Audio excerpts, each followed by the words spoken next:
Welcome to EMTprep Pulse Check, the podcast where we help you sharpen your knowledge, ace your exams, and stay field ready. Whether you're prepping for the NREMT or looking to stay sharp in the ever-evolving world of EMS, we've got you covered. Each episode brings educational insights, real-world case reviews, and expert tips to boost your confidence, both in the classroom and on the call. Let's jump in. Hello, and welcome to this lecture on abdominal emergencies for EMTs. In this lecture, we're going to review some of the most common gastrointestinal emergencies, as well as accessory organs in the abdominal region that cause the most classic and most potentially critical abdominal emergencies that we may have to deal with in the field.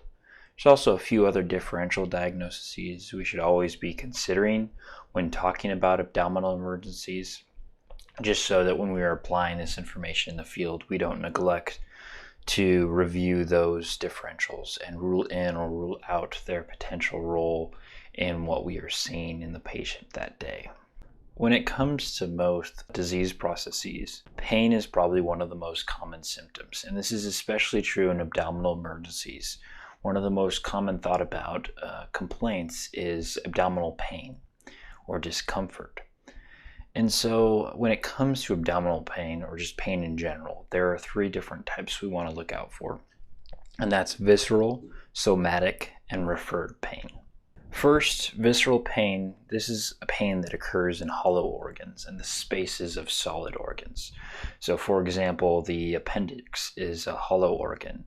And while the liver and kidneys are solid organs, they have capsules that can cause visceral pain since those capsules have hollowed areas in them. The pain is caused by a couple different mechanisms.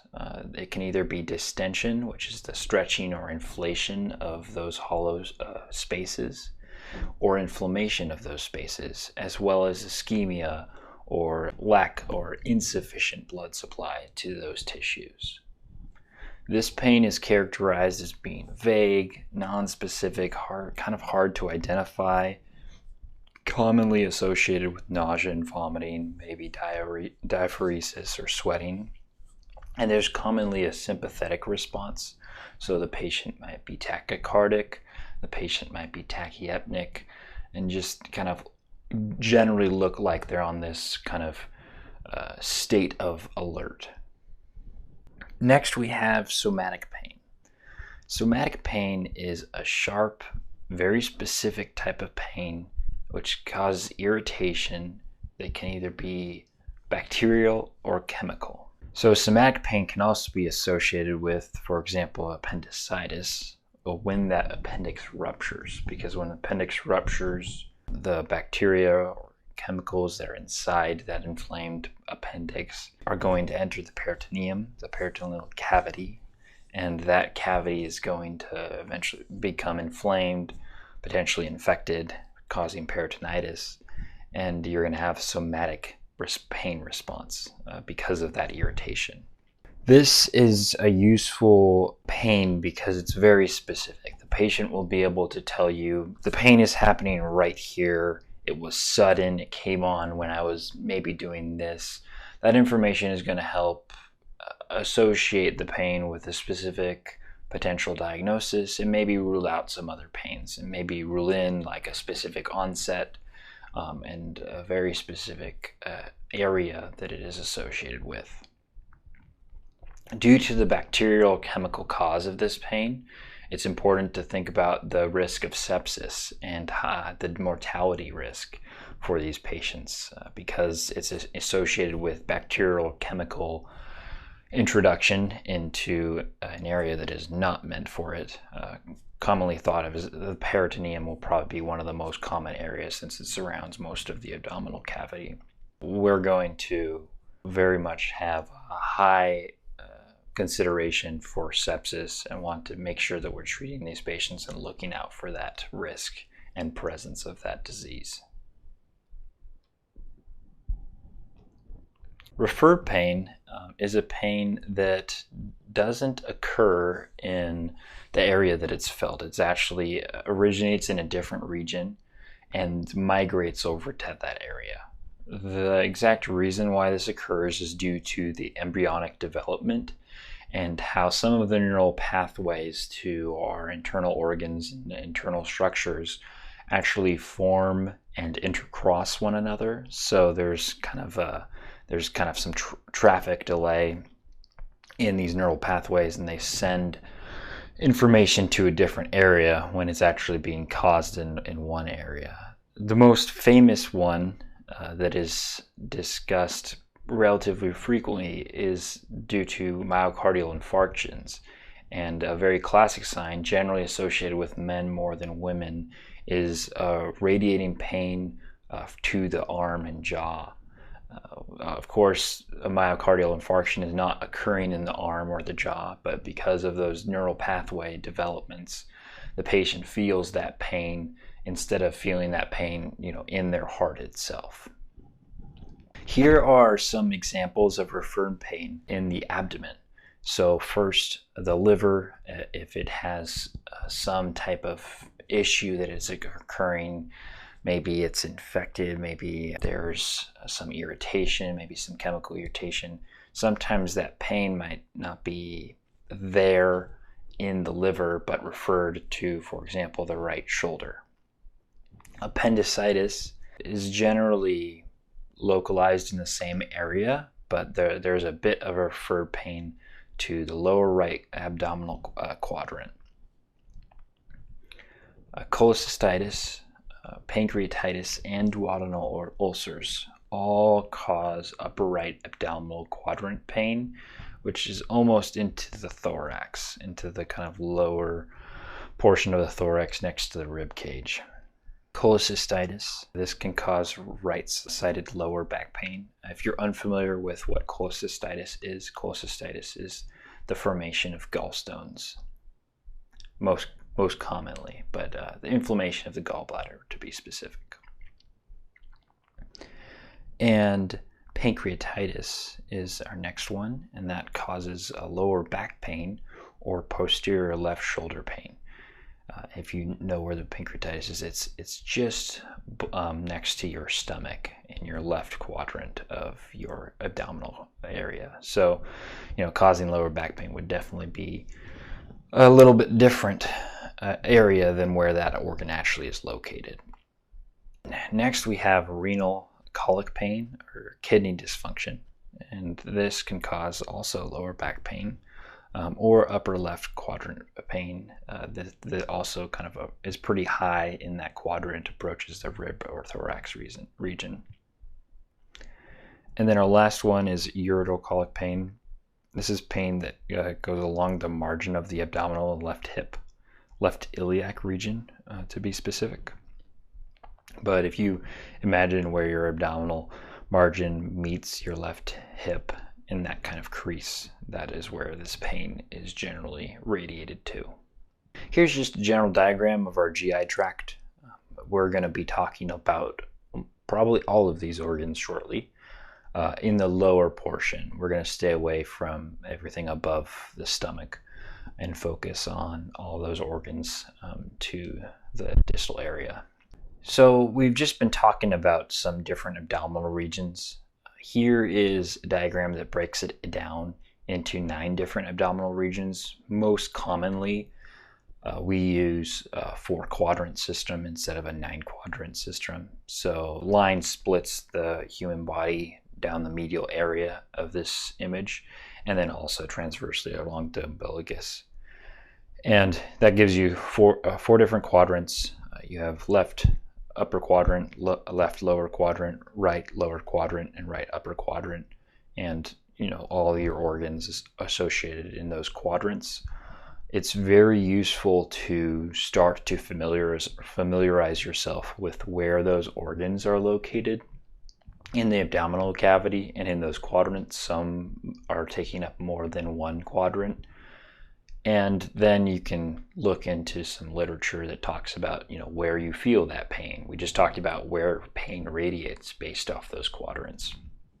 And by understanding that information, having that concept of anatomy based off the abdominal regions in those quadrants, it makes those types of patients and complaints seem a lot less kind of vague or kind of too too grand to get somewhere with, because when someone tells you, oh, I have abdominal pain and it hurts right here, you're not going to get very far if you don't have any idea about what anatomy is in that area or what pain might be referred there. So developing that information is extremely important for most, and if not all, of what we do in EMS, but especially abdominal emergencies, since there's so much in that region that we're trying to have some type of grasp of.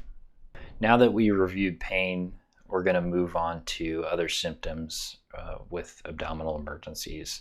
So nausea and vomiting are obviously very common. They can be caused by pain, or they can be another symptom altogether. Diarrhea is also common. Bleeding. So when it comes to abdominal emergencies, generally speaking, we're not talking about traumatic emergencies in this lecture. We're talking about different causes of bleeding, internal bleeding, and we'll review a lot of those shortly. And then also a couple important ones, but not quite as thought as much, would be the changes in diet and weight loss. And asking, when did those occur, and is this normal for the patient? All that information can really help give a bit more of a picture to what we're trying to manage and what the patient might be suffering from. The first one we're going to talk about today is going to be gastrointestinal emergencies. In the United States, there are 500,000 emergency visits every year. So this is the most common diagnosis as far as abdominal pain goes. Here's an initial list of all the potential complications of the GI tract. We're going to review almost all of these today, and there's probably a few more out there. There's certainly more out there that you'll encounter in the field, or encounter in later portions of your education. But when it comes to the GI tract, that organ system alone, there are a lot of potential emergencies we'll be responding to.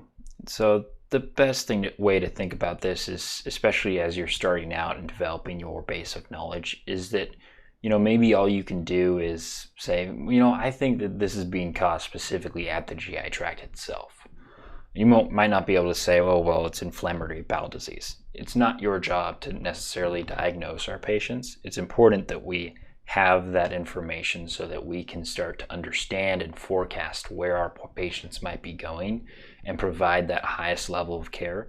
But ultimately, it's the job of physicians to diagnose, the ills of patients and the specific cause of it. We're just here to help the patient get to the right destination, make sure they get there alive, and make sure that we have some sort of idea about what's going on with our patient so that we can pass that information off to the next care provider that's going to be helping this patient. So gastroenteritis, this is a sudden nausea and vomiting, which is going to be brought on by an inflammation or irritation in the stomach or intestines. A very common issue. 3 to 5 million people a year in the United States have this disease, and about 20% of those are hospitalized. When it comes to getting gastroenteritis, there are a couple risk factors that play a role.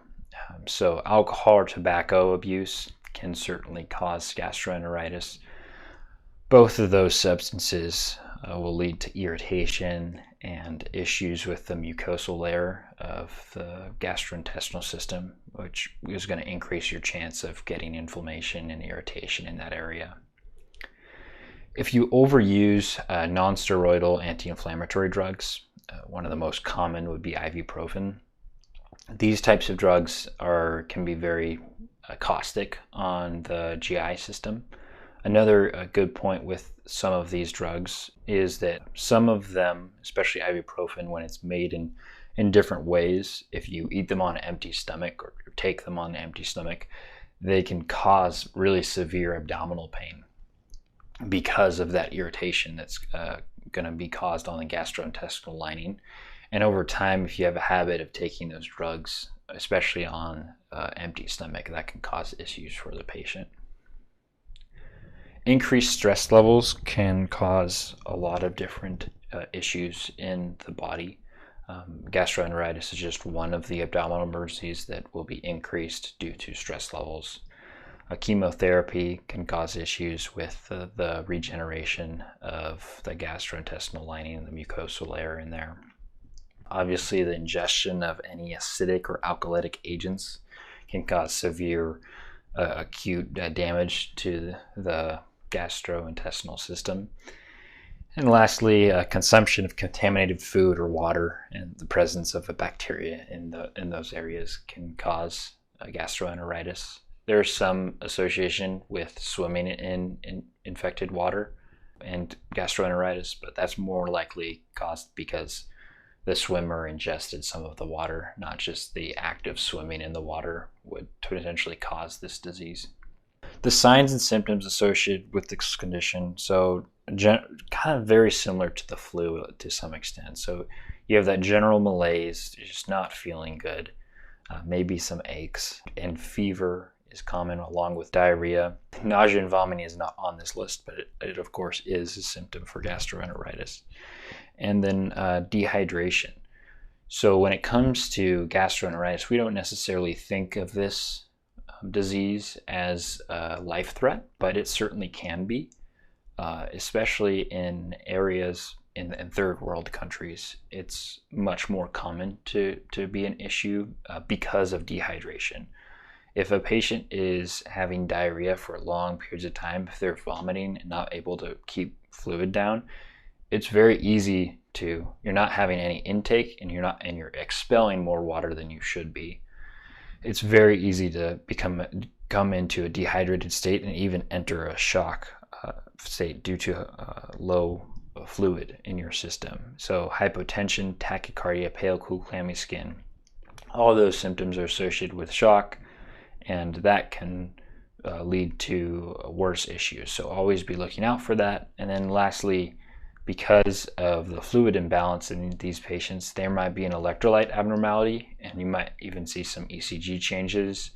And so while most of these patients might even fall under a BLS category, there's always be looking out for some of those conditions that might be a little bit more severe and might need some ALS review and passing that on to a partner or an ALS resource in your system. Our next one is irritable bowel syndrome, abbreviated IBS. So this is a functional disorder of the GI system, and it has an unknown cause. It would be called idiopathic in medical terms. And this occurs in children and adults. The risk factors to IBS include food sensitivities, hypersensitivity to pain, abnormal peristalsis.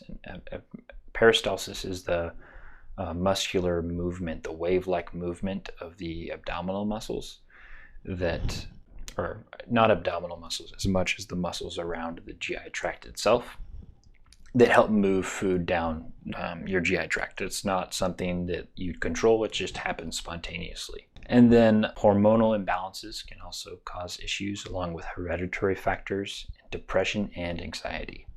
Again here, next to depression and anxiety, you'll notice that kind of stress plays a role in this differential or disease process as well.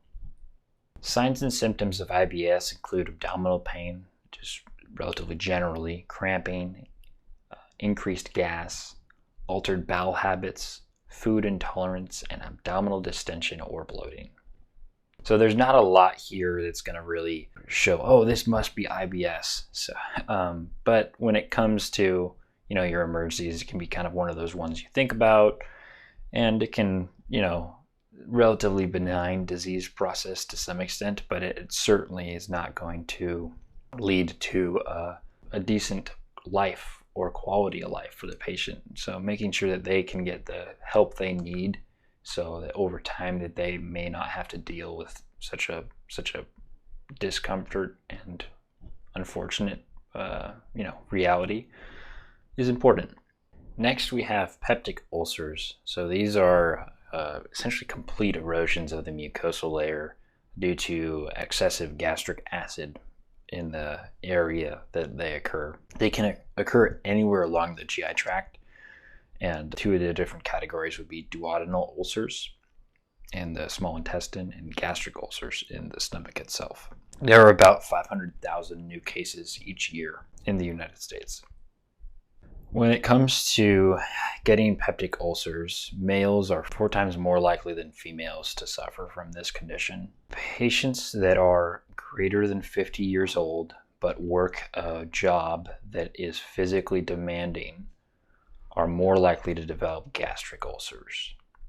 25 to 50-year-olds who work jobs that have high stress associated with them develop duodenal ulcers. When I was in high school, I knew a good friend of mine who had a very stressful life in general, very demanding parents, very studious and good student and good athlete, but he suffered from a type of peptic ulcer that was associated with the ridiculous amount of stress that was placed on him.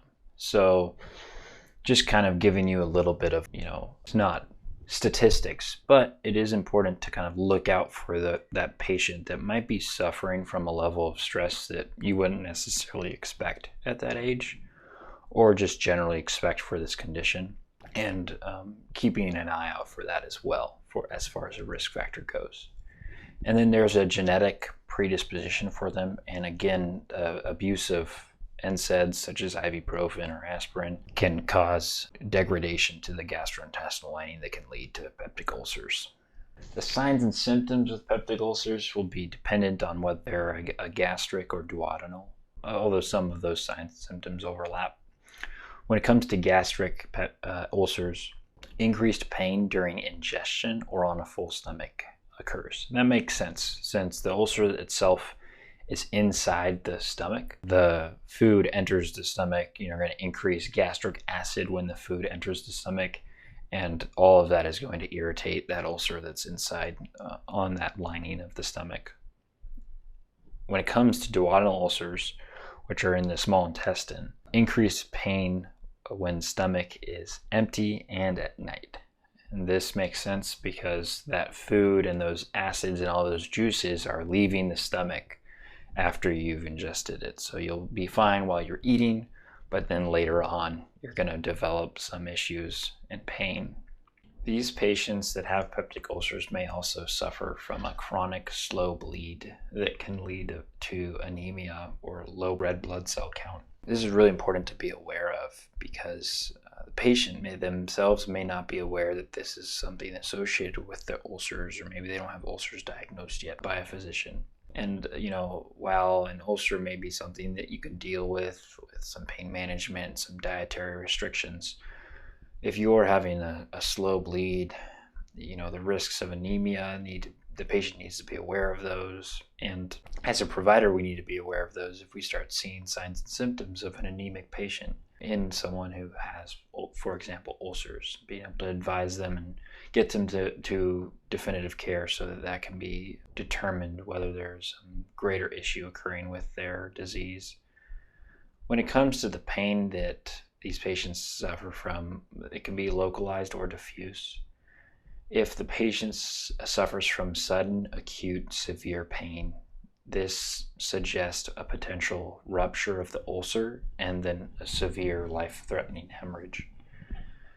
The signs and symptoms of shock may be present, so we need to be very attentive to these patients, especially one that complains of that specific type of pain, for those signs and symptoms, and move efficiently to make sure that they get to definitive care. And if ALS needs to be activated, activate ALS.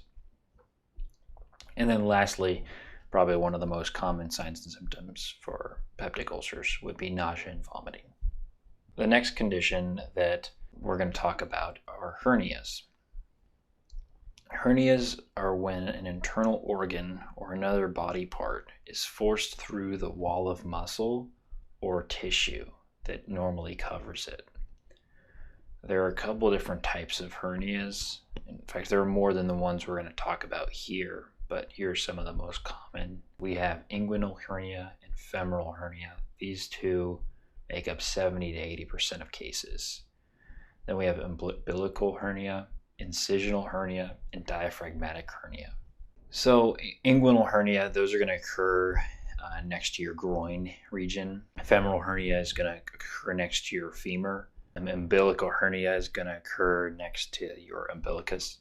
An incisional hernia could occur anywhere there's been an incision through the abdominal area or the musculature in that area. And because of the weakening, because of that surgical procedure, abdominal organ may be forced through there. And then lastly, diaphragmatic hernia is going to occur between your abdominal cavity and your thoracic cavity, and that's when an abdominal organ is pushed through your diaphragm into your thoracic cavity. When it comes to hernias, one of the most important risk factors is a weakening of the musculature due to like a poor fetal development or another issue such as a surgical incision. Musculature can also be weakened due to aging, and the weakening of muscles due to repetitive straining is also a common risk. This could be physical exertion, pregnancy, obesity, or even constipation. Hernias are associated with swelling or bulge at the site of hernia, and that site is going to depend on where the hernia is occurring. So, for example, for an inguinal hernia, swelling could be occurring in the scrotum itself because that's where the abdominal organ is forced through. And pain at the site of bulge is one of the most common symptoms, along with pain on exertion. The pain itself may be a dull, aching sensation. A more severe condition that can occur with hernias is bowel obstruction. And over time, if that is not corrected, that can lead to very serious conditions and potentially death. And we will review the specific signs of bowel obstruction when we get to that specific differential diagnosis. And lastly, for diaphragmatic hernias, because of their region in the thoracic cavity, there is a possible respiratory compromise and a hemodynamic instability that can occur due to the movement of abdominal organs into the thoracic cavity. So when it comes to that type of hernia, there may be some signs and symptoms that are, first off, much more directly associated with life-threatening conditions and different than your average sign or symptom for a hernia in general. Hernias can also become what is called an incarcerated hernia. This is when the tissue at the site of hernia becomes trapped and normally requires significant intervention to remove. I don't know the specific definitive cares for hernias. It may be possible to move some of them without direct surgical intervention, but surgery is most certainly required for incarcerated hernias. There's an important difference between an incarcerated and a strangulated hernia. So when it comes to a strangulated hernia, that's when the muscles at the site of hernia spasm and cut off perfusion to the herniated tissue.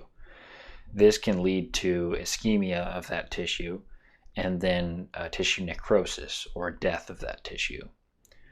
If we don't get that patient to surgery, they're going to eventually suffer an infection, and septic shock and death will most likely follow because of the death of that tissue.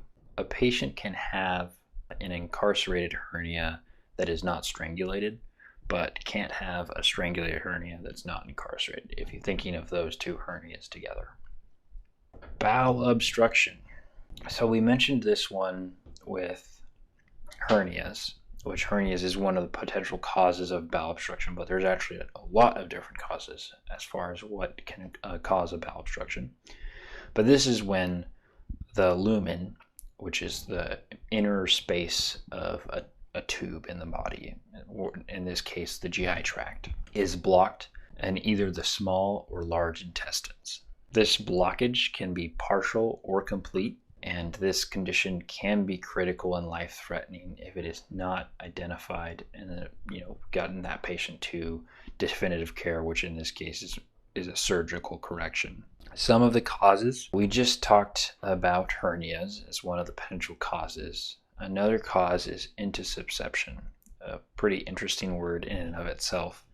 Intussusception is when two adjoining portions of the small or large intestine are inserted, or you can kind of think of it as telescoping into each other. So one portion goes inside the other. There's still a connected lumen between the two of them, but there are also two false lumens on either side of that one of the lumens, which can increase, which can catch, feces or other material as it moves through that portion of the intestine. It's going to decrease that amount of flow, slowly increasing a larger obstruction in that area.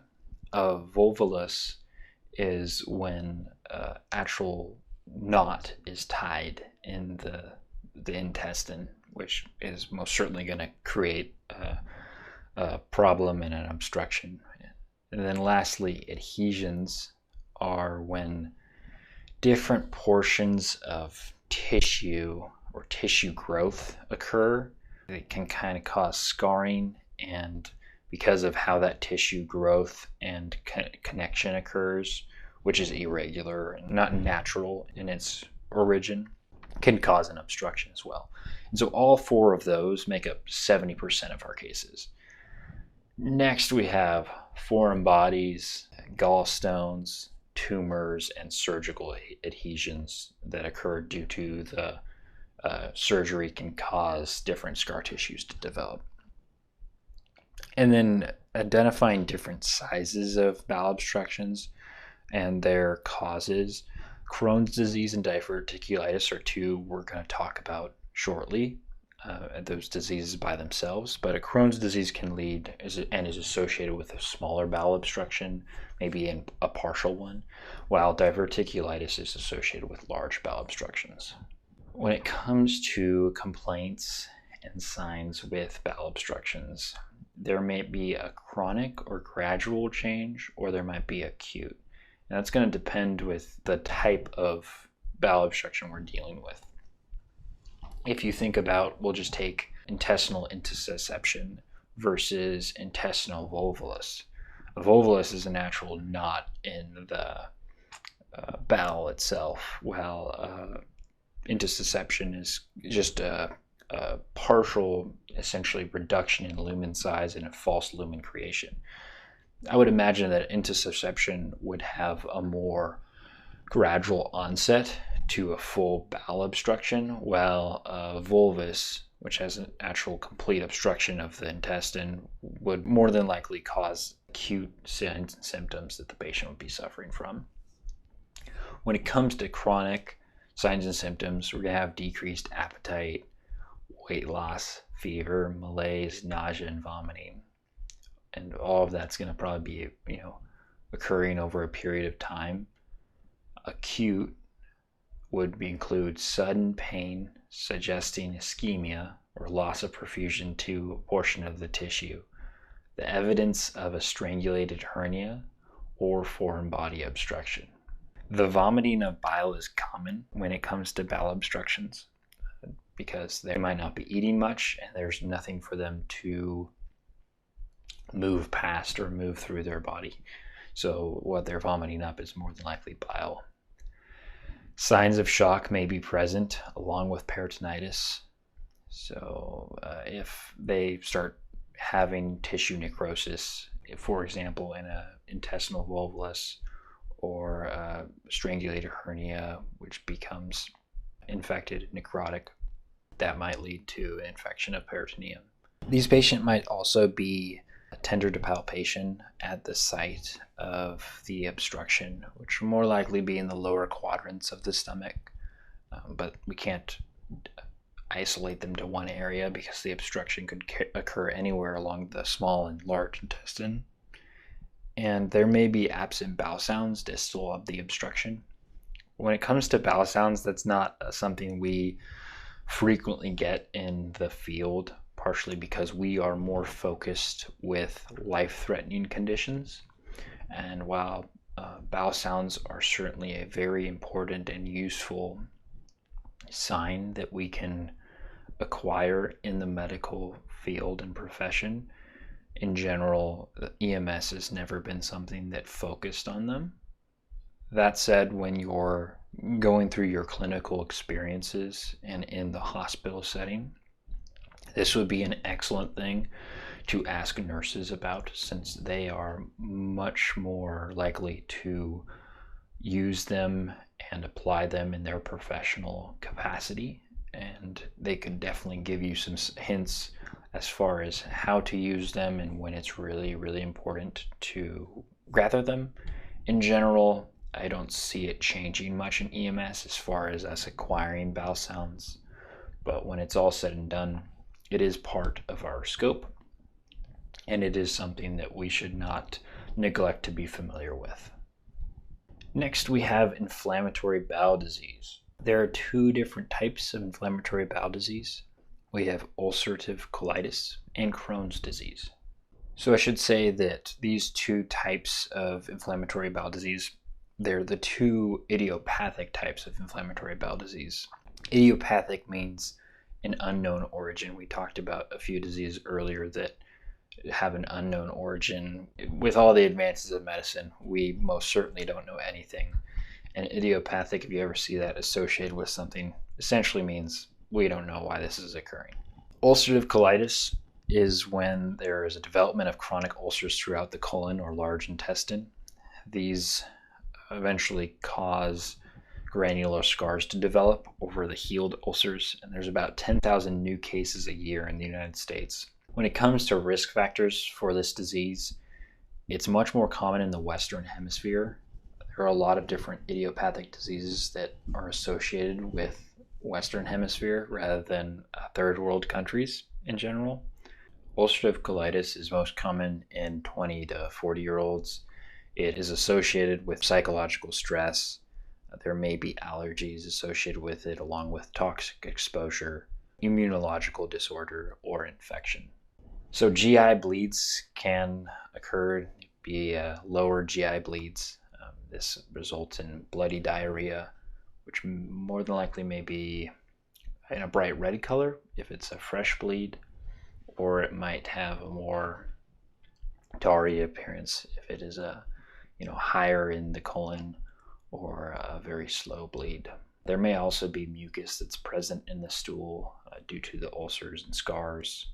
A colic pain, which is a pain that is intense and gradually decreases, kind of like a cramping pain. Nausea and vomiting may occur along with fever, which suggests that an infection is occurring in the patient, and then along with weight loss due to long-term diet changes or inability to keep food down. And then lastly, hemodynamically stable is generally associated with ulcerative colitis.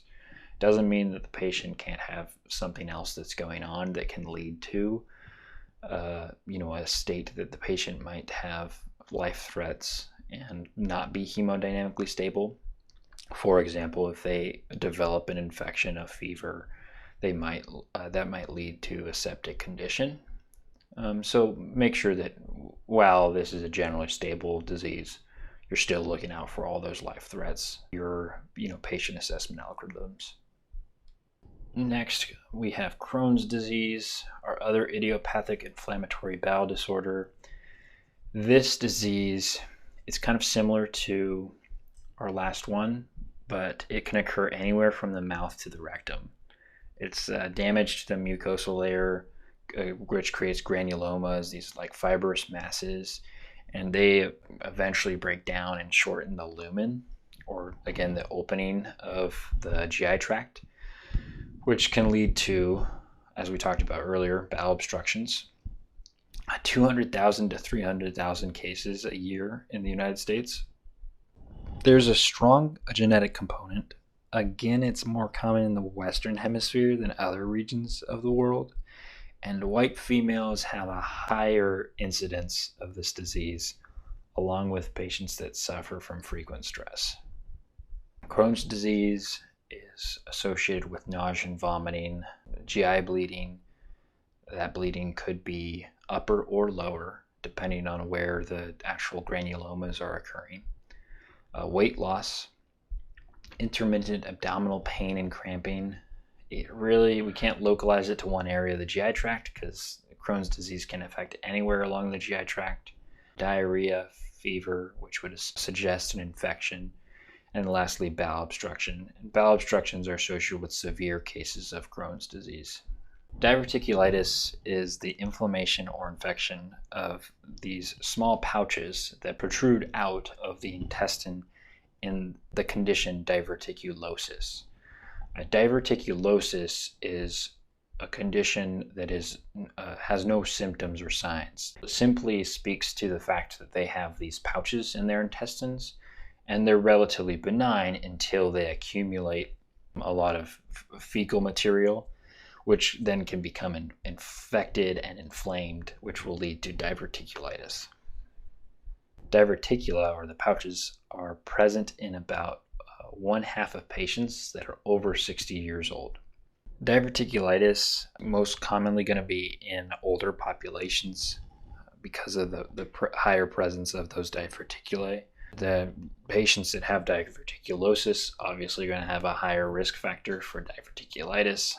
Western society, again, this condition is much more common in that region of the world. A lower fiber diet can increase the likeliness that fecal material gets caught in these areas. And then consumption of seeds or popcorn or anything that has kind of that texture can really cause fecal matter to accumulate in these pouches and lead to infection. Signs or symptoms are going to be lower left-sided pain. That's because, if we didn't mention it earlier, that diverticulitis is going to occur in that portion of the large intestine. So it's limited to that region of the gastrointestinal tract. And a fever would suggest that an infection is occurring. Colicky pain, the pain that kind of comes and goes, crampy pain, which has an intensifying and easing quality to it. And signs of shock may occur if a severe hemorrhage has occurred in these patients. So be attentive to signs of a lower GI bleed. Hematochezia or bright red stools would suggest that they may be hemorrhaging, and it might be enough to cause a life threat for these patients. And infection of the peritoneal cavity would result if a rupture of a diverticulae occurred. So if it got infected and swollen to the point that it ruptured, that fecal material and infection bacteria would be released into the peritoneal cavity and cause peritonitis. Mesenteric ischemia, this is when a narrowing or complete occlusion of the inferior or superior mesenteric artery occurs, which leads to inadequate perfusion of the abdominal organs. Mesenteric ischemia is most common in patients older than 60 years old, patients that are smokers and have high cholesterol. If they have a history of vascular disease, it can also increase the likeliness that they'd suffer from this condition. The signs and symptoms are, first, abdominal pain. It's probably going to be the most common, but it's going to depend on the occlusion and whether it's complete or partial. Nausea and vomiting can occur along with diarrhea, and signs of shock or infection may develop, though those might be a little bit later, at least the signs of infection, due to the fact that it's due to the necrotic tissue. And so that tissue needs to have had some time to be deprived of perfusion so long that it becomes necrotic. So hopefully the patients are seeing medical assistance before then, but you may encounter a patient in that state. We have mentioned peritonitis a number of times already in this lecture. It's an important condition to be aware of because a lot of different things, if they go really wrong, will lead to this. Peritonitis is the infection of the peritoneal cavity or the peritoneum, and this is the inner abdominal membrane. So there are two different kind of types. So spontaneous peritonitis, this is infection secondary to a liver or kidney disease. This is not necessarily associated with a rupture, like all the ones we've previously talked about, but just the dysfunction of these two organs can lead to the introduction of bacteria into the peritoneum and cause an infection. For example, liver cirrhosis.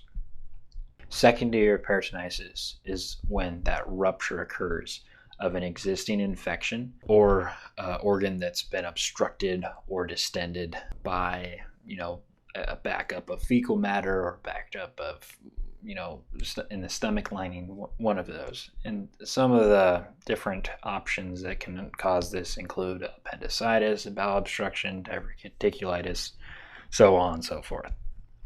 Risk factors of peritonitis include alcoholism. That's associated with that primary peritonitis or spontaneous peritonitis because alcoholism can lead to liver disease like cirrhosis of the liver, and that which can introduce bacteria into the peritoneum. Disorders such as Crohn's disease, ulcer disorders, diverticulitis, all of those are risk factors for peritonitis. Any disorder of the kidney or liver, peritoneal dialysis. This is a different type of dialysis than most people are generally familiar with. These are for patients that have, kidney failure, but aren't as severe and don't require a fistula or, going to a dialysis center, and instead have a system inserted into their abdominal cavity that allows them to dialyze as they're going through their everyday life. But because of the potential of infection in that area, and since we're inserting something into the peritoneum, peritonitis is a very severe but potential complication of peritoneal dialysis. Any recent abdominal surgery for the same reason, peritoneal dialysis, has a risk of bacterial infection. Abdominal surgery is going to have a risk of bacterial infection. And then lastly, trauma to the abdominal cavity can cause peritonitis as well. Signs and symptoms include fever, nausea and vomiting, diffuse abdominal pain, lower urine output, constipation, and thirst. If this issue is associated with the rupture of an organ, you may also keep in mind you may also have acute, severe, very specific abdominal pain because of the rupture of that organ. So like appendicitis, when it ruptures, generally it creates a very severe acute pain, and then it's going to lead to peritonitis shortly thereafter. Rectal abscesses. This is when a sweat gland becomes clogged and then later becomes infected and develops an abscess under the skin. This infection is localized and contained, but it may burst and create a fistula or an abnormal opening in the rectal region. Risk factors include pregnancy, foreign body introduction, diabetes, Crohn's disease, and STDs. Signs and symptoms for rectal abscesses include pain near anus or lower abdomen, fatigue and fever, night sweats, constipation and painful bowel movements, a lump of painful hardened tissue near the anus, or pus drainage near the anus. Rectal foreign bodies. This is the obstruction of a rectum by a foreign material. This may pass through the GI tract itself. So fecaliths, which are hardened fecal material, gallstones, or stones from the gallbladder, or ingested objects may become lodged in the rectal area. Otherwise, that foreign body may be inserted directly into the rectum. They're also associated with trauma to the GI tract, along with bowel obstruction and infection. Risk factors for rectal foreign body include poor diet and low fiber, a history of gallstones, and psychiatric disorders. Signs and symptoms include pain at or around the rectum, a history of constipation or the insertion of foreign bodies, signs and symptoms of bowel obstruction, and then a history of cholelithiasis. Also, patients that have histories of ingesting foreign objects may have an increased likeliness of suffering from rectal foreign bodies. So that completes our portion on the GI tract itself. Now we're going to move into the accessory organs and complications associated with those. We have appendicitis, pancreatitis, hepatitis and cirrhosis, cholecystitis, and biliary tract disorders. So appendicitis, this is the inflammation of the appendix, which may also become infected, located in the bottom right quadrant of the abdomen. I'm pretty sure Houdini died of appendicitis, but you can fact check me on that one. There's no known anatomic or physiological function of the appendix. They have determined that it's made up of lymphatic tissue, but the exact function or reason that it exists there, the evolutionary, no longer has any function. If left untreated, it will rupture and can lead to peritonitis and can, harm and kill a patient. 10 to 20% of the U.S. population will have an appendicitis. It's most common in younger patients. One of the best things to ask when someone's having pain, especially pain in the lower right quadrant, is, have you had your appendix out? If they say yes, perfect. You don't have to think about this as an option anymore. But if they don't, then you have this as one of your differentials. Signs and symptoms include, in the early stages, mild inflammation, diffuse colicky pain, and pain with nausea and vomiting. A low-grade fever may be present. This pain may be localized in the right lower quadrant. There's an area called the McBurney's point. This is 1 to 2 inches above the iliac crest of the hip, along the line of the anterior chest to the umbilicus. And it kind of places you right in the middle area of the lower right quadrant. And pain in that area is highly associated with appendicitis, especially on palpation. When rupture occurs later, in the later stages, a diffuse pain due to the presence of peritonitis, and there may be a severe pain when that specific rupture occurs itself. Next, we have hepatitis. This is injury to liver cells with inflammation or infection. There are a number of different viruses that cause different hepatitis, and those are A, B, C, D, E. We skip F, and then we have G. Those are 60 to 70% of all the cases of hepatitis. The rest are either alcoholic hepatitis at 20 to 30%, or trauma or other sorts of infection at 10%. Risk factors for hepatitis include exposure to any of the viral strains of hepatitis. These viral strains are associated with either crowded or unsanitary living conditions, poor personal hygiene, or the exposure to a bloodborne pathogen. Another risk factor for hepatitis would be alcoholism. Signs and symptoms of hepatitis include hepatic encephalopathy. This is the enlargement of the liver. Generally, if you were to palpate your upper right quadrant, that's where most of the liver is associated. You may be able to feel the liver on some people, but if you feel the liver on an alcoholic, that's just probably one of the most easiest to feel it on. It's very, very large, and it takes up some of that area. You might even see a visual change, but you can definitely palpate the liver a bit easier in those patients. Other signs and symptoms are going to include liver failure itself. So the patient might have jaundiced skin, jaundice sclera, which is shown in this picture here, which is the sclera is the whites of the eyes, and also jaundiced mucous membranes. Signs of shock may be present in patients that are at a critical stage. Up right quadrant abdominal pain and tenderness, appetite loss and weight loss. And nausea and vomiting may occur, along with general malaise, photophobia, or the fear of light, a pharyngitis, or infection of the pharynx, and coughing.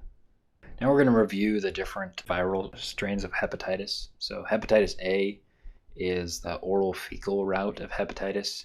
It's a self-limiting infection that occurs for 2 to 8 weeks with a generally low mortality rate, and there is a vaccine available for hepatitis A. Hepatitis B is considered an epidemic. It's termed serum hepatitis. It is a bloodborne transmission. It can remain active for days outside of the body in dried blood. So keep in mind, in our profession, we are exposed to bodily fluids on a much more frequent basis. And so protecting ourselves in regards to all of these bloodborne and other sources of pathogens is really important. So when you're cleaning things or even doing inspections of rigs, make sure that you're taking proper PPE precautions, and make sure that you are, being a diligent and clean provider so that you're protecting yourselves and our team members. Transmission of hepatitis B can also occur during sex through semen or vaginal fluids. And the complications of this disease can range from mild to severe, and there is a vaccine available for hepatitis B. Hepatitis C is another bloodborne pathogen. It is a chronic and significant damage to the liver, and unfortunately there is no available vaccine. Hepatitis D is a much less common form, and it's actually dormant in the host until they're infected by hepatitis B, and then it can kind of compound the effects of the disease and cause further issues for the patient. Hepatitis E is a waterborne infection. There are epidemics in Africa, Mexico, and a couple other third world nations. High mortality rate in pregnant women. Hepatitis G, our last strain, is developed of hepatitis after a blood transfusion. A chronic infection in about 15 to 30% of the patients that are infected with hepatitis G. In general, when it comes to these different virals, we are most concerned with A, B, and C in the United States. Fortunately, there are vaccines for A and B, but we also have to, watch out for plenty of other disease processes that don't have vaccines. That wraps up hepatitis. Next, we're going to talk about cholecystitis and biliary disorders. So this is the inflammation of the gallbladder, which is located in the right upper quadrant, is slightly behind the liver. Cholelithiasis is the gallstone formation, and this can be chronic or an acute formation. Acalculous cholecystitis is when there are no stones forming. And chronic inflammation can also be to bacterial infection, leading to cholecystitis. This condition occurs in 15% of US adults, and there are about 1 million new cases annually. Risk factors for this condition include cholelithiasis, which is associated with obese, middle-aged women with more than one biological child. It's very oddly, very specific risk factor. I've seen it asked by a physician before. It seems a bit funny, but it is a very high association. So being familiar with that can be kind of helpful and be able to ask that question, but not groundbreakingly important. And then also a high fat diet as well. Signs and symptoms of cholecystitis include acute upper right quadrant pain, a referred pain to the right shoulder, colicky pain, which intensifies then eases, increased pain after a high-fat meal, positive Murphy's sign, or which would be the pain on palpation of the right quadrant just below the costal margin, and nausea and vomiting, cool clammy skin due to severe pain with tachycardia, and peritonitis and associated signs may occur if left untreated. They may also have signs and symptoms of shock in those situations as well. Our next accessory organ issue is going to be pancreatitis. This is the inflammation of the pancreas.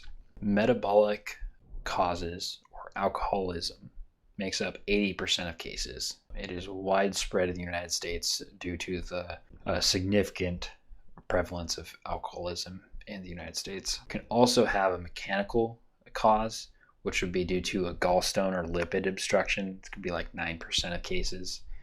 And lastly, vascular thromboembolism or shock or infection will lead to 11% of the causes of pancreatitis. A 30 to 40% mortality rate for acute cases of pancreatitis. This will lead to septic shock or MODS, which is multiple organ dysfunction syndrome. And 3 or more positive findings associated with pancreatitis determine a mortality rate of up to 90% for the patients. So a lot of the stuff we've been talking about, some of it is very serious, can lead to significant life threats. All of it is stuff we want to take at face value and do our best with.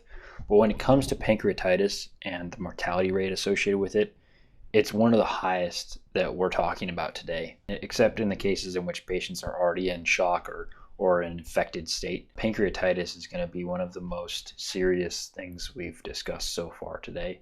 And so taking the time to be familiar with this disease, it can be really important and maybe, save yourself and help you make important decision for a patient in the field.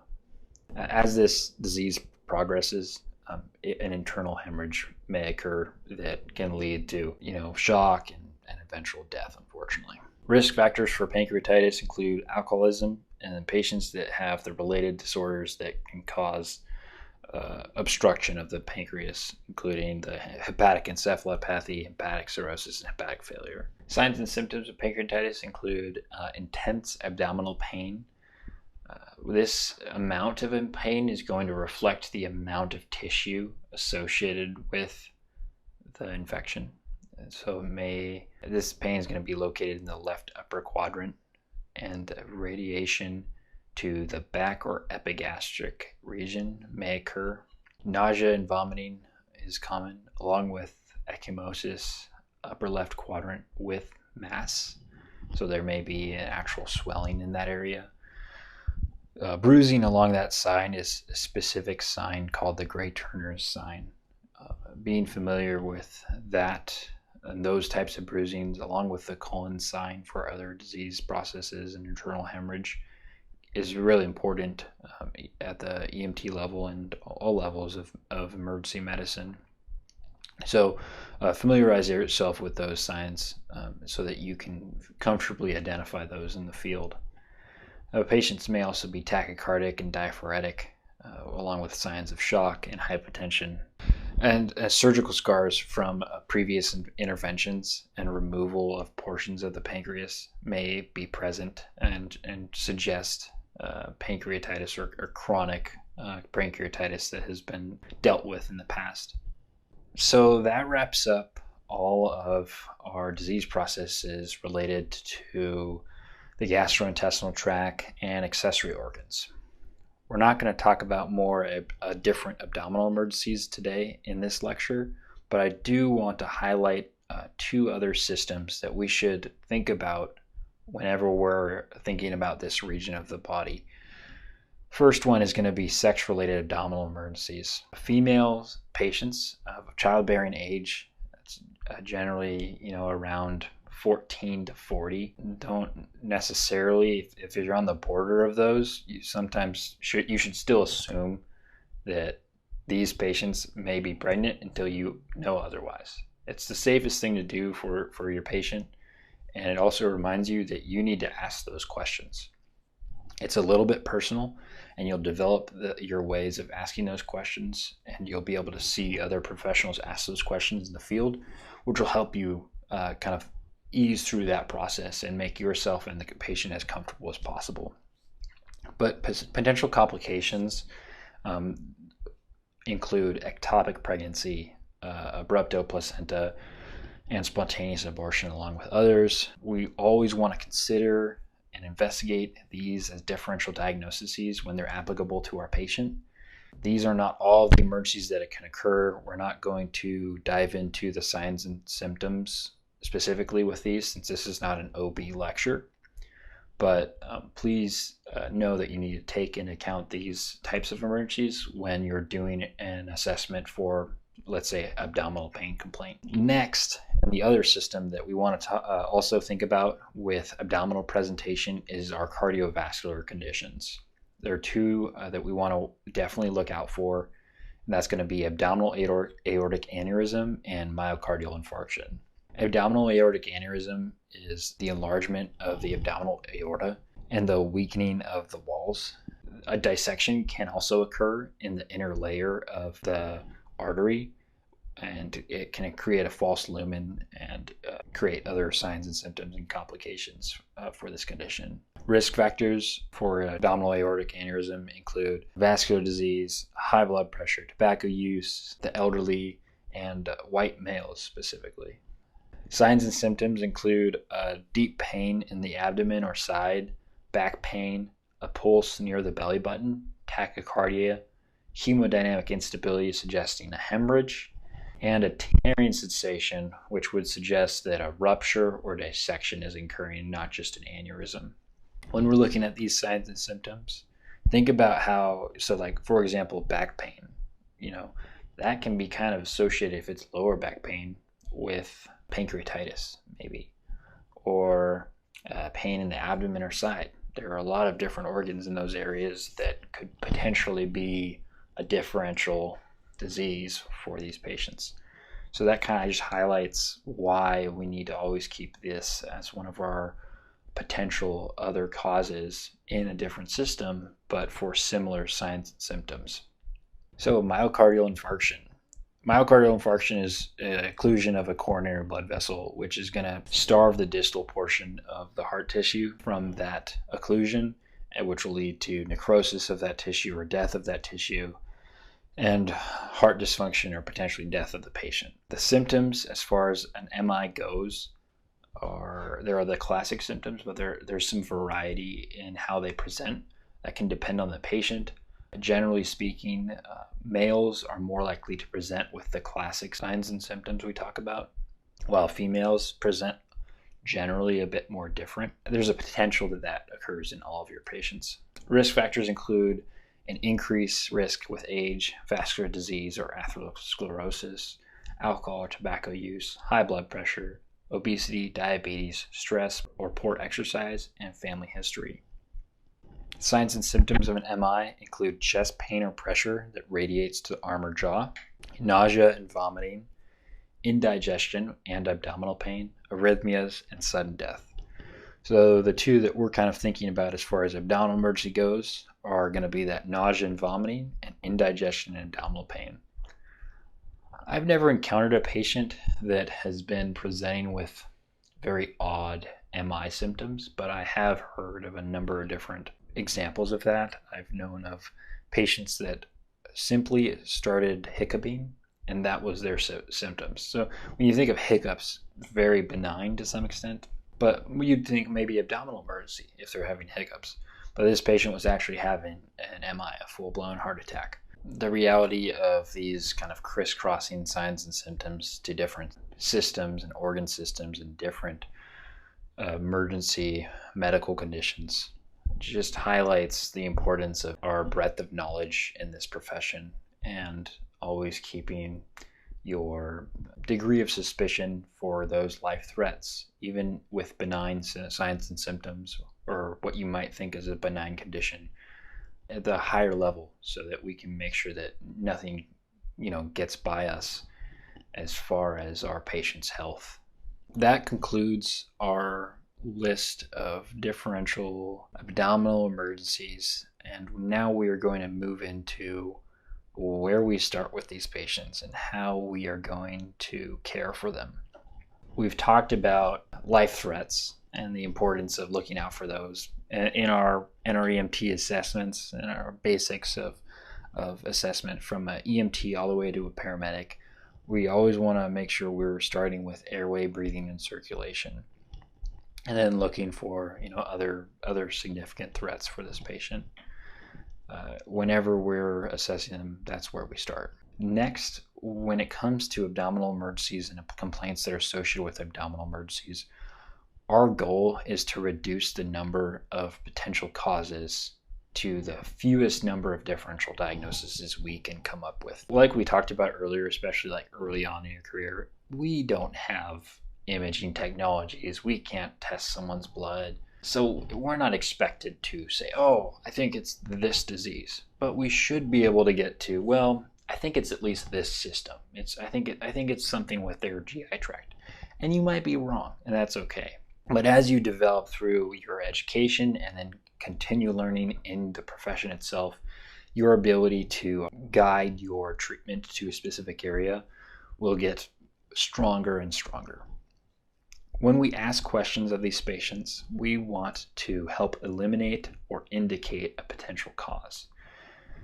That means that pertinent negatives, if you haven't heard this term before, this is a really important term for how we ask questions, but also how we chart for these patients. But these are negative questions, and these can be as good, if not more useful, than positive answers.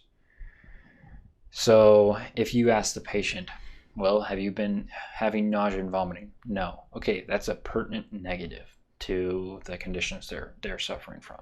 So that can be really useful. Another thing to remember, we talked a little bit about this in our emergencies related to the sex. Questions may get a bit personal. You should be asking your patients, when was their last bowel movement? What was the condition of, their last bowel movement? Did they see anything out of the ordinary? When was their last period? all of this information is important that we have, especially when you start out. It can be really uncomfortable to ask some of those questions. So as you're asking them, it's important to always be professional, of course. And one of the useful things to do is kind of explain, hey, I need to ask a few questions. They're going to be a bit personal. Now you've kind of warned the patient and you've introduced why you're asking these questions. And it's important that we have that information so that we can know that we're treating and focusing on the right issues, but also give that information to the next care provider of this patient. And then we're also going to want to frame the questions for the patient. It's going to depend on the patient's age. Maybe you need to include their parents. Maybe having the parents in the room are going to influence how that question is answered. And so that'll all kind of depend, and all of that you'll gather as you proceed through your career. So when it comes to patient's history, we have a great acronym for it. Symptoms, allergies, medications, past pertinent history, last intake, which also includes last outtake, and events, or events leading up to the condition. This is a very useful area to start with, but a good history is, much more in depth, asks follow-up questions, highlights a few other things that might not be directly associated with this acronym. So making sure you kind of get some family history in there, identify maybe surgical history, especially for abdominal emergencies, along with that medical history. Identifying risk factors can be really helpful. If you know that they have a pre-existing condition, what is it? And then are you familiar enough to know that, diverticulitis is associated with lower GI bleeds or bowel obstruction that can be severe? That information can really help push us down a specific route of treatment for these patients. And then also identification of the associated symptoms that they are complaining of. Here are some example questions that I've placed into some of those categories. So for example, are you nauseous or have you vomited? That will fall into symptoms. How much have you had to drink today?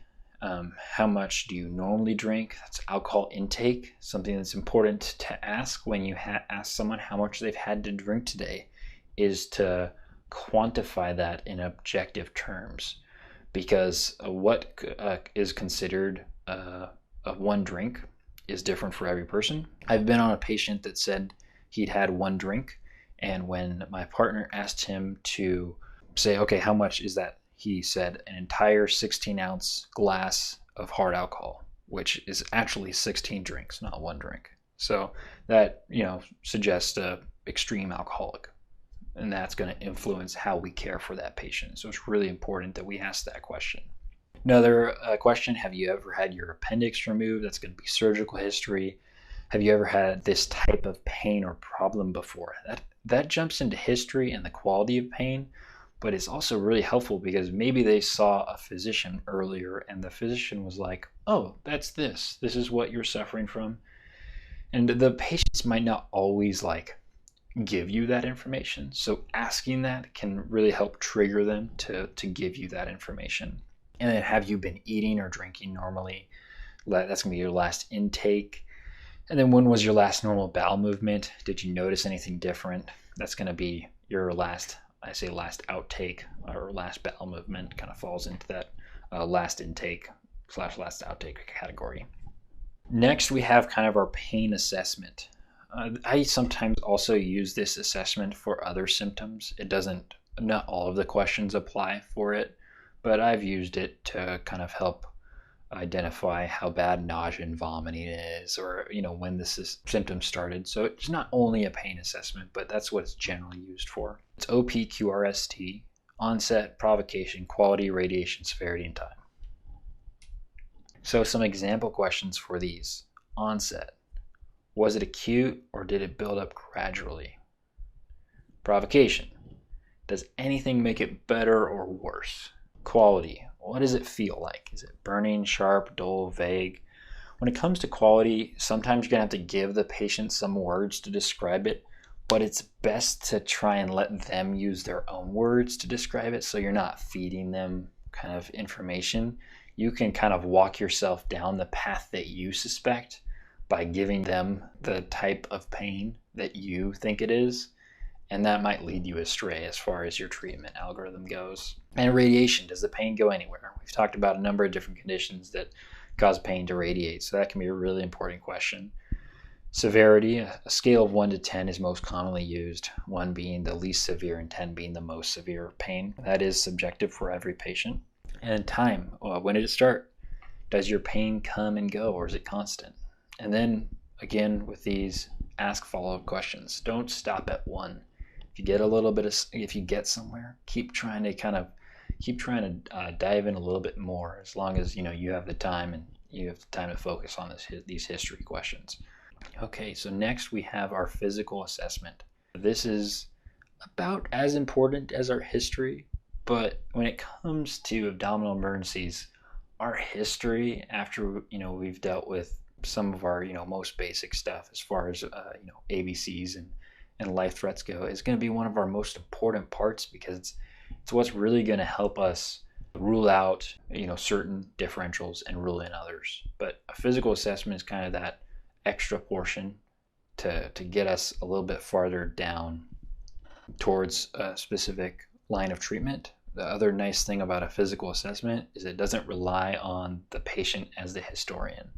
You'll encounter as you go through this profession that some patients are better historians than others, and some are just not going to give you the information you want.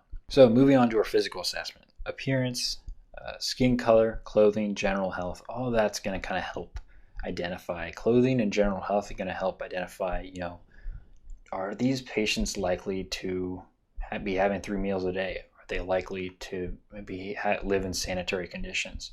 We talked a lot about a number of different diseases today that are associated with low sanitary health and maybe, poor income conditions. And there might be a higher incidence of obesity because of a poor diet. So all that's going to kind of play into the appearance of the patient. We don't want to make assumptions or kind of social judgments based on these appearances, of course, but they can be very helpful as far as our medical treatment of these patients. The level of consciousness of the patient is important to identify, as well as we want to inspect the chief complaint as appropriate. So if the patient's complaining of rectal pain, it's not necessarily something we need to inspect on scene or in the ambulance. That can be left to the hospital. But if they're complaining of abdominal pain that's in their right quadrant, we should be inspecting their abdomen and carefully palpating and feeling that area. When we palpate, we've talked about a lot of different types of, as far as palpating for different conditions. We want to be very careful as we palpate. First, we want to palpate the chief complaint last. If we palpate that first, the intensity of the pain, the patient's going to probably feel more pain. And then when we palpate the other regions, they're not going to be able to help identify any other sore areas. So we palpate. If they're complaining of pain in the right upper quadrant, we're going to palpate all the other quadrants first. Specific physical findings we might find when palpating patient include rigidity, distension, mass, a local color change, and then maybe a specific sign like the colon sign or the Gray-Turner sign. When it comes to our assessment, there are a couple tools that we can have in our bag to help further our physical assessment more than just our hands. We talked about bowel sounds earlier, but we can auscultate the patient's stomach and listen for bowel sounds. CBG, or blood sugar, is pretty important, especially if you have a patient that's maybe showing signs of an altered mental status or showing signs of infection. Getting CBG, even on patients that aren't known diabetics, is pretty important. And lastly, ECG, electrocardiogram. It might not be in your scope, but it is probably in the scope of people that are on scene with you. And maybe if you're having ALS resources come meet you at scene, keep in mind that this patient might be having a cardiovascular event, or maybe their dehydration is leading to some electrolyte abnormalities. And so maybe you can anticipate that need or introduce to your ALS partner when they're coming in, maybe for a patient handoff, that you might have a patient that you're worried about as a cardiovascular incident, and that might help them trigger into setting that up and looking into maybe even a 12 lead. Now that we're done with kind of our assessment phase, we're going to talk a bit more about management and interventions for these patients. We've generalized this because, generally speaking, how we treat these patients is not going to vary significantly. It's going to depend on the life threats that they have as far as how we apply interventions for them. Since for most of them, definitive care occurs in the hospital setting and might involve surgical intervention or some other treatment. We start with our ABCs again.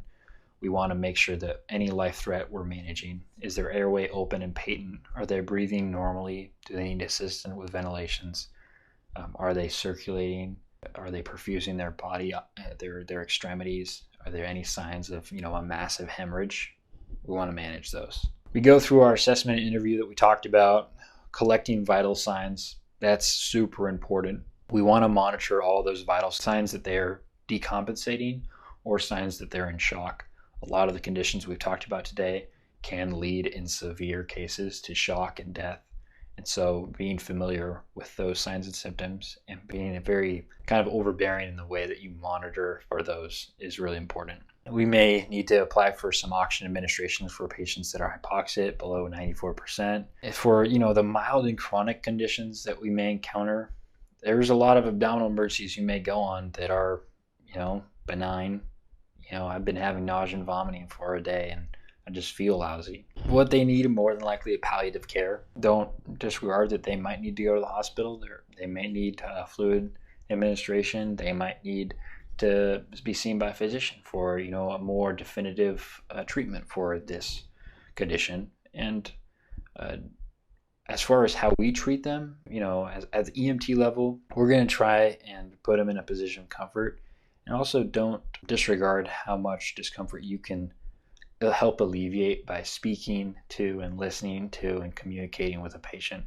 Of all the compliments I've ever received from a patient, they've always been tied to how I treated them as a person and how I talked to them. None of it has been tied to, at least seriously, tied to the interventions that we perform for that patient.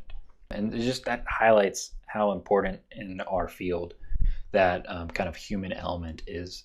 And when it comes to, conditions that we don't have a definitive care for, that can be really important. And lastly, for those severe cases, identifying the signs and symptoms of a patient that is in a severe state, activating ALS early, and transporting them to definitive care is really important. While you guys are focusing on your BLS skills, it's helpful to kind of have familiarity with the ALS interventions that may be performed, whether you are going to later become an ALS provider or you're going to work alongside them. So for a lot of these conditions, if there's signs that the patient's dehydrated or doesn't have proper intake of fluids or is excreting too much fluids like vomiting and diarrhea, IV access and fluid administration will be likely. And then also antiemetic administration, anti-nausea or vomiting administration, the most common one in where I work is ondansetron or Zofran. Shock management for patients at the ALS level are going to include IV access, probably more than one, fluid administration along with advanced airway placement and medication administration, potentially for hemodynamic instability or arrhythmias. ECG monitoring and interpretation will also be performed at this level, and then transport to definitive care. So as we start to wrap up here, there's some special considerations we want to keep in mind when we're working with these patients. Mild everyday abdominal symptoms can be a sign of a significant event. So as you work through and work in this field, this will become easier and easier. But you want to really make sure that you're attentive and don't disregard things, especially early in your career when you're still learning. When you have signs and symptoms that have a especially acute onset with no known cause, that should increase your degree of suspicion of something else going on.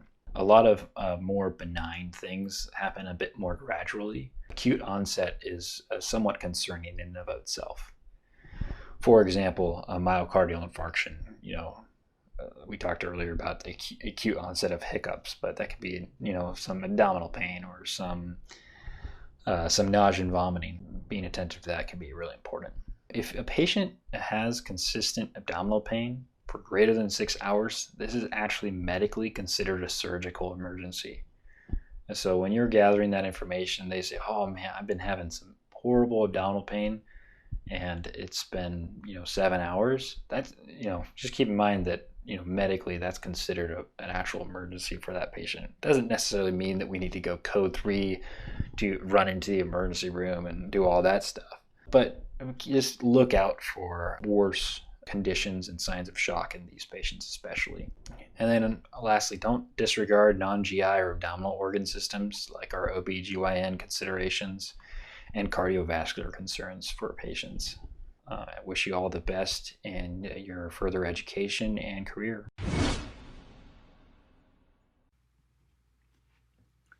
Question 1. Where is the appendix located in the abdomen? A. Right upper quadrant. B. Left lower quadrant. C. Right lower quadrant. Or D. Left upper quadrant. The correct answer is C. Right lower quadrant. The appendix is connected to the first portion of the large intestine, which resides in the lower right quadrant of the abdomen. Question 2. Where does the majority of nutrient absorption occur? A. Small intestine. B. Stomach. C. Gallbladder. Or D. Large intestine.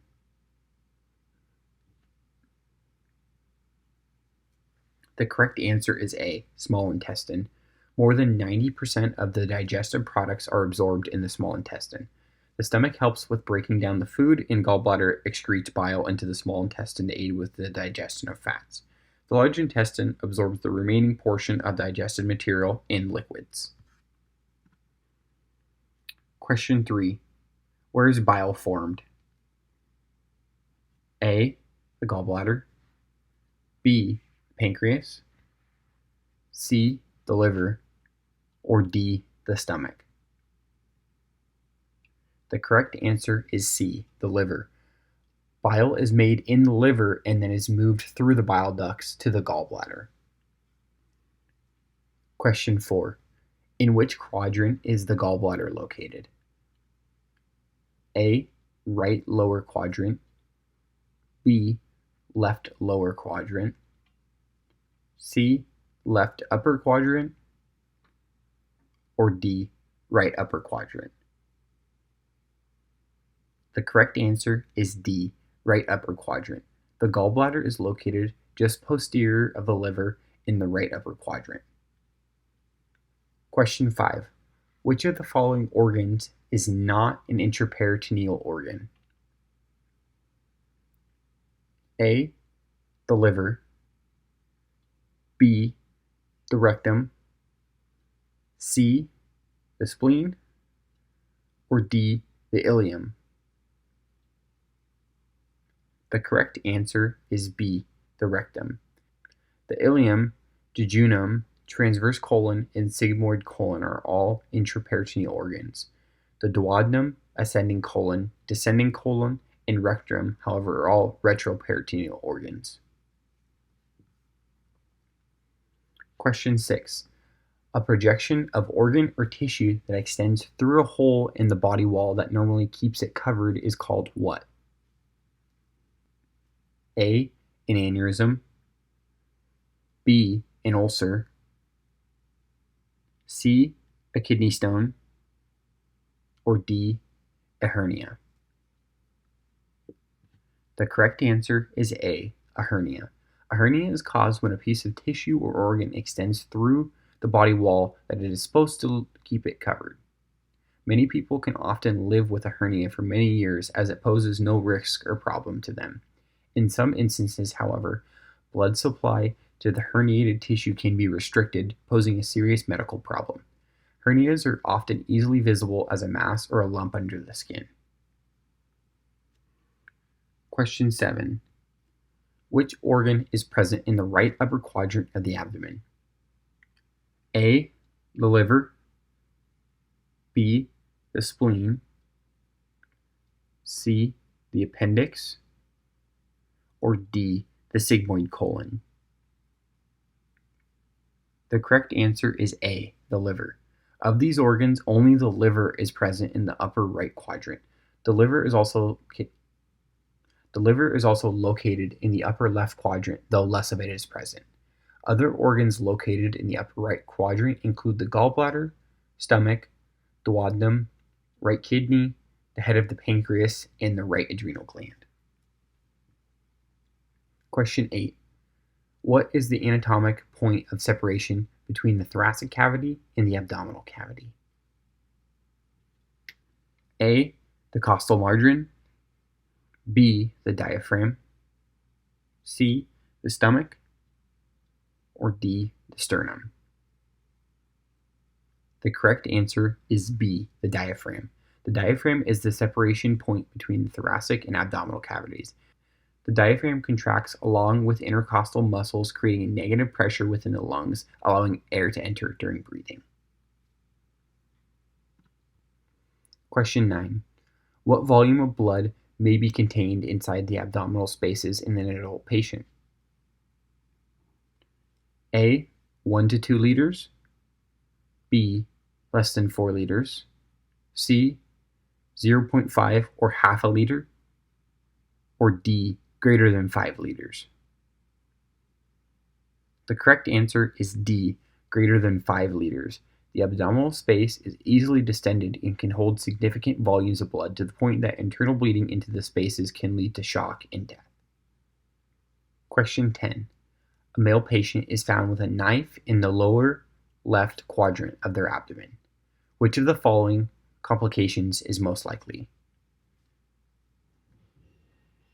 A, severe hemorrhage from a splenic injury, B, severe hemorrhage due to a kidney laceration, C, infection and bleeding secondary to large intestine laceration, or D, infection and bleeding secondary to stomach laceration.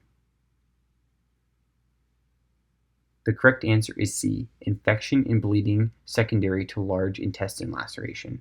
Based on the location of the stab wound, we would most be concerned about the injury to the large intestine. The small intestine is also a possibility for concern. In females, additionally, reproductive organs such as the uterus, fallopian tubes, and ovaries can also be injured in this situation. Thanks for tuning in to EMTprep Pulse Check. If you found today's episode helpful, be sure to subscribe, leave a review, and share it with your classmates and crew. For more test prep tools, study guides, and practice exams, head over to emtprep.com. Until next time, stay sharp, stay safe, and stay on pulse.